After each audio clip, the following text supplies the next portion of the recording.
ओह अच्छा। ये है वो शख्स जो तुम्हें पसंद नहीं है, मिस्टर कमाल।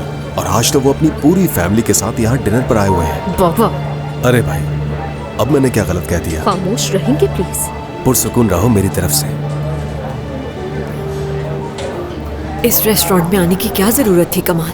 हम घर पे भी तो बैठ के डिनर कर सकते थे, आराम से बैठ के बातें करते। इतना तकल्लुफ क्यों किया? ऐसा क्यों कह रही हैं? आज का दिन तो बहुत स्पेशल है। सही। मिल गया तुम्हें बच्चों से जवाब। मैं खामोश हूं।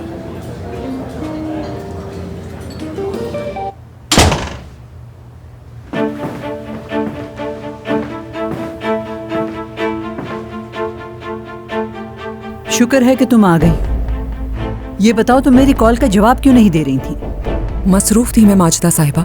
मसरूफ थी? ऐसी भी क्या मसरूफियत कि तुम जवाब ही नहीं दे पाई? अभी मेरा मूड ठीक नहीं है।